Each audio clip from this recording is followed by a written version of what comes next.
A very special guest at this point of time. We have a special guest now coming up from Nasscom. Mr. Ghosh, president at Nasscom, is now with us. So, if you could just first start by telling us that growth is returning back.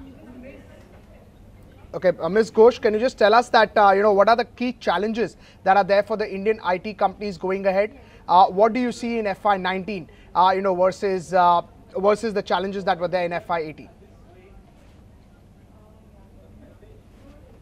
Sure. First of all, thanks for having me. And,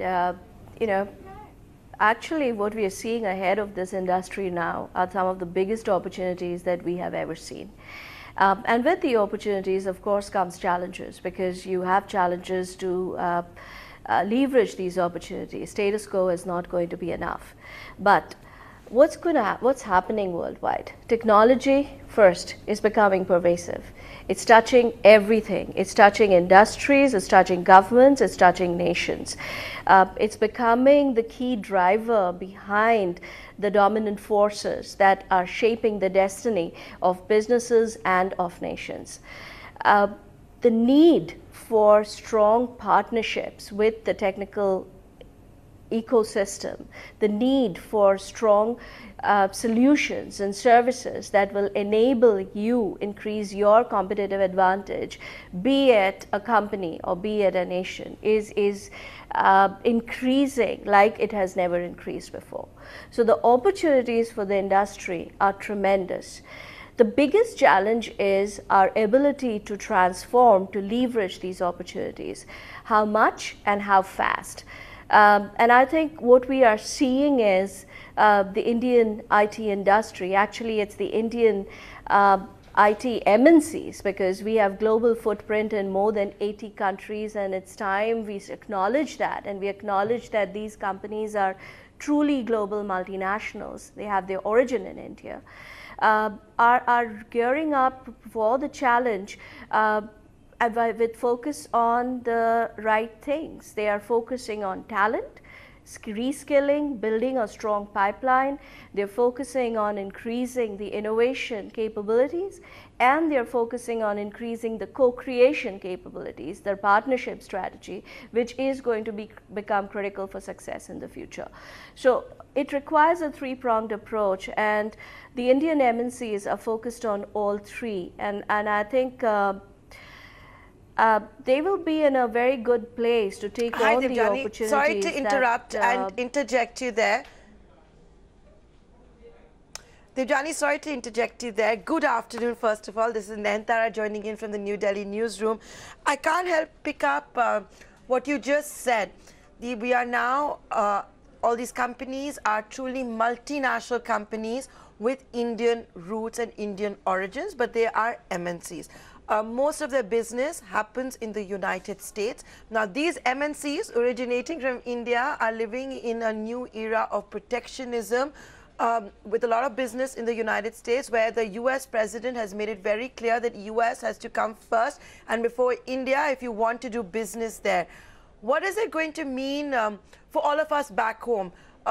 Would we see less hiring in India, for example? Are you seeing all of these IT companies originating from India, putting most of their focus on US at the expense of India, which could perhaps also be thanks to realities in today's day and age, and even tax favorable, being more favorable in the US, 21% over there, as opposed to the higher rate here? Hi, Nandra. Good afternoon to you too, and great question. So let's put a few facts on the table, right? Because we often get lost in rhetoric when discussing especially these kind of topics. So fact one, you're talking about US rhetoric on visas and especially skilled workforce. It's unfortunate how few people know that of the 65,000 odd H-1B visas that are given every year, the top Indian companies account for less than 12%. We take less than 8,500 of those, and the numbers are going down year after year, from 2015 till 2017, the number went down 43%. That's because of the fundamental change in the business model.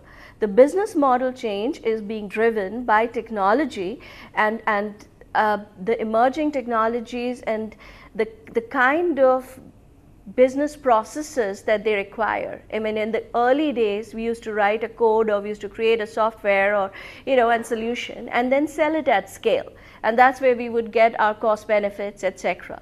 Today, it's about partnering with the end customer to create end-to-end platforms which will impact everything from hiring to logistic management to manufacturing.